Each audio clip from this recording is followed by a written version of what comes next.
that you like most? The Premier always makes the point that he doesn't leave out the importance of municipalities in investment. If you look through all of his speeches, you will definitely find him mentioning that all the time. And he always emphasizes that mayors must understand that every other investment takes place within their spaces. The province facilitates that happens. Honorable Premier, we know that you do not have time and we wouldn't want to even make a mistake of prolonging the appreciation. I said to the team that we are having the opportunity of getting this surprise visit, and we will definitely give you the opportunity to greet and give us further instruction. I can only say, Premier, that we will let you leave with a present.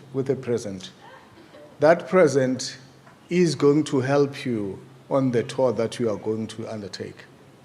So that now you don't only talk about the provincial investment pipeline, but you talk about concrete investment pipelines from your local municipalities, and these 3 municipalities that I was talking about. Great work has been done, and I guess we should ask the chairperson to give you the present. Nandi, kaloku is a Nandi. Makayiniko le present engayathethi. Is a Nandi.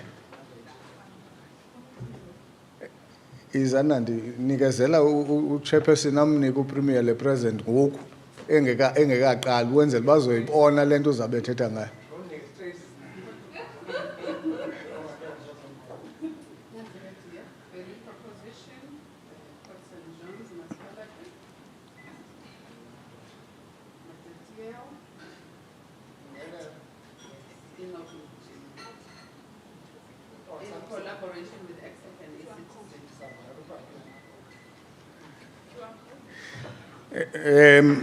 Premier, Honorable Premier, you will note that in the folder in front of you, yes, there it's been taken. In that pamphlet, you also have a QR code which contains these booklets, so that yes, the 3 of them, so that you do not have to have a luggage challenge as you travel. We must ensure that you travel light. I'm now going to ask that I give you the opportunity to greet us. Can you explain that first? That invest as a one-stop shop.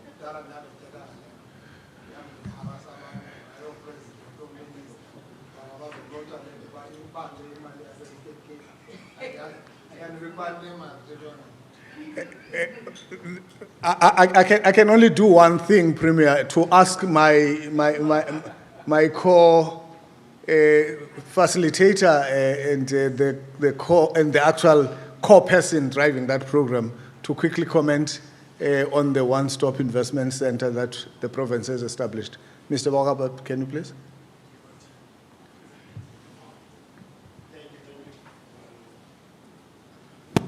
Thank you, Faku. Lemali, or rather, these resources, Premier, have been outstanding, I think, for 3 years on a notion that they will only be released once the one-stop shop has been launched. This has been the position of the DTIC for 3 years. And DTIC, unfortunately, has been unable to secure the state president, which they put as the as the requisite for the launch. We were very keen, Premier, to take the shortcut over the weekend. There were indications that you had made the suggestion, which we welcomed, for the Deputy President when he was around, to quickly dispense of this responsibility so that we've got access to these resources. We've actually revisited the instruments of our partnership with them. None of these instruments point to this requirement, and we're tempted that if you were to launch this yourself, Premier, we may be able to build a case to secure these resources, because effectively the launch would have been undertaken. But the facility is working, Premier, has been working for the last 3 years. Thank you. Thanks a lot, Mr. Wakaba. Honorable Premier, you have in the audience here colleagues who are coming from the departments of government in the province. Didit is here, Kokta is here, ECDC and EXEC, of course, are leading this discussion. And you also have colleagues who are coming from the municipal entities. Most of them, they are here, Chris Ani, Anda. We also have Aspire, and who am I missing? We also have Salga in the room. Yes, how can I forget? Ndinga is here. And of course, we also have people who are coming from the academia, and as well as colleagues who are in the virtual platform, except that I'm not sure what's happening because they should be connected back since we're back from lunch. Please, colleagues, if you have not, please connect them so that they are able also to get the opportunity. That's the representation you have in this dialogue. And we had defined the objectives of the dialogue, Honorable Premier, mainly to be 6 of them. But the most important one is the last one, which is showcasing the work that has been done through these 3 pilot municipalities and the package that you now have in your hand coming out of that work. And of course, all of this was funded through ECDC, who put up a 2.4 million for this work.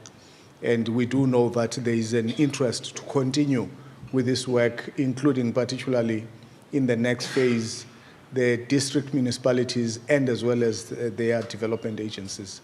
So that's the outlook of the work. And this work is reviving something, Premier, that was done in the earlier years. I was talking to one colleague from the intervention team in Inokumkijima, that during the DPLG days, you had a full unit in DPLG that worked on local economic development, and they also developed quite a lot of guideline documents, including toolkits, working with GTZ in the days. And this work is reviving that spirit and bringing back that knowledge basis for the work that we do, but also helping to ensure that that culture of interaction between local, provincial, and national spheres, both in government and as well as in entities, is revived in the local economic development, particularly on trade and investment. Thanks a lot, Premier. We also have members of the private sector, some of whom have given us perspectives in the earlier discussions with respect to how they see work that was done. Amongst those perspectives, they raised issues about the basic enablers to be able to invest in municipalities. Red tape, issues of land were part of those things that they raised in the discussion. And I now give over to the Honorable Premier. Thank you.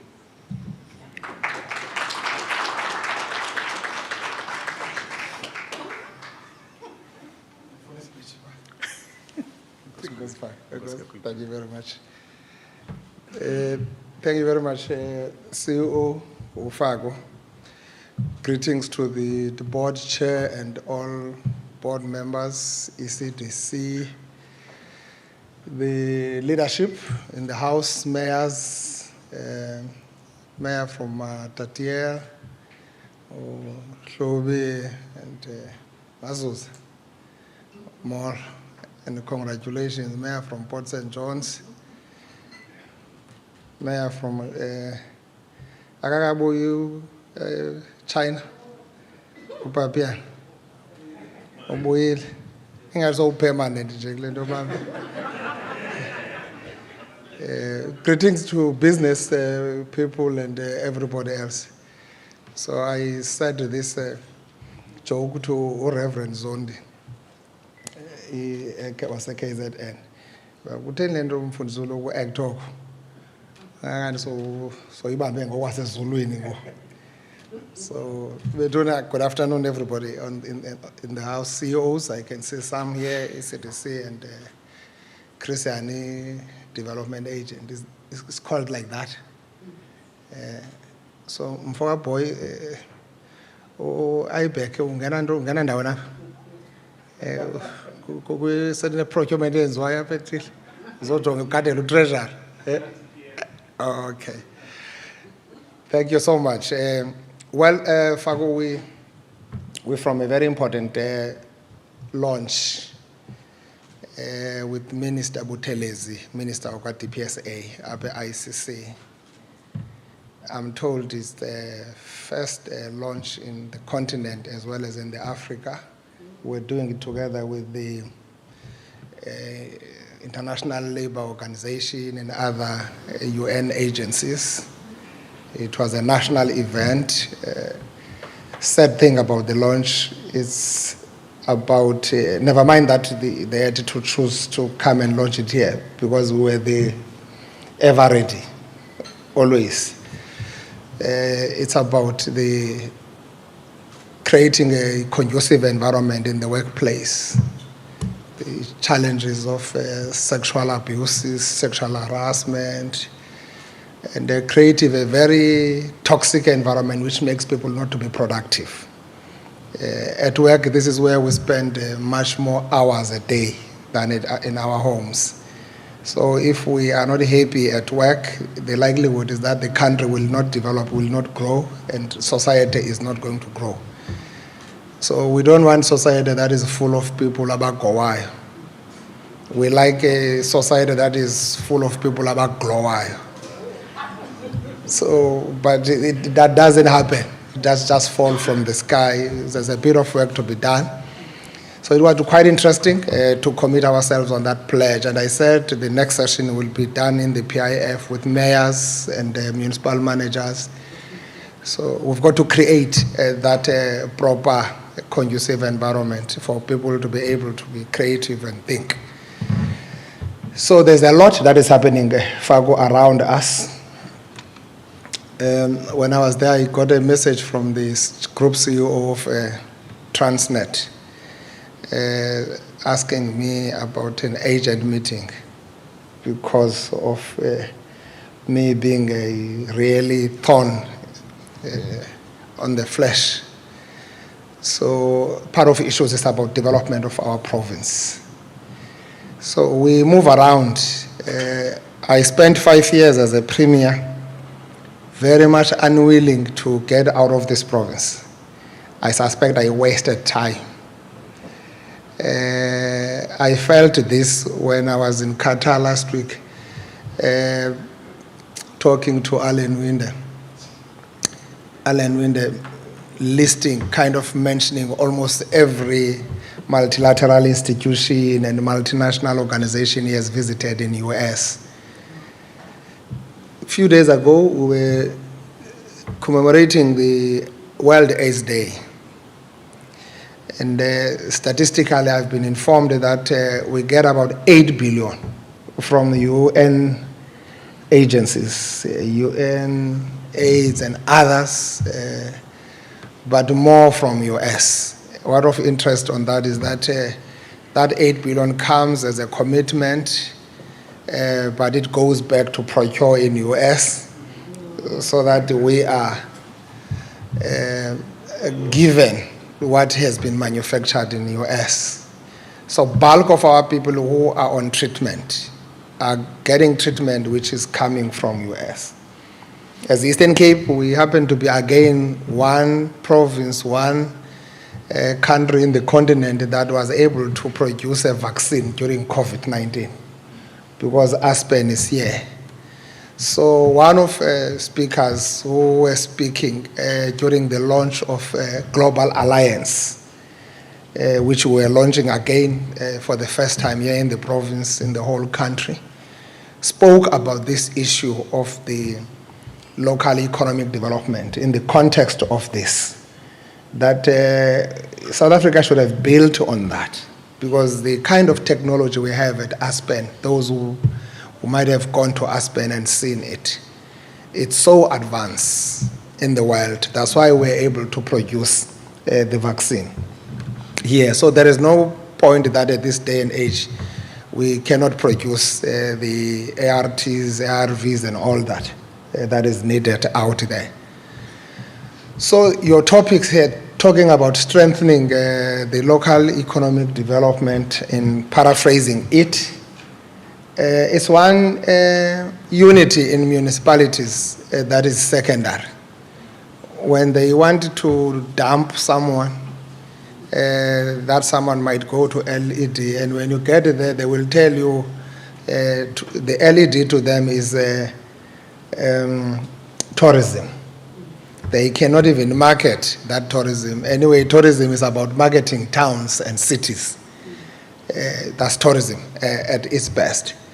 So I'm quite happy, even though you are piloting with 3.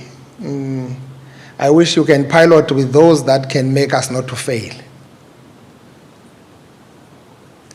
So, because when you do a pilot must be something that everybody looks up to. You are modeling, you are creating something new.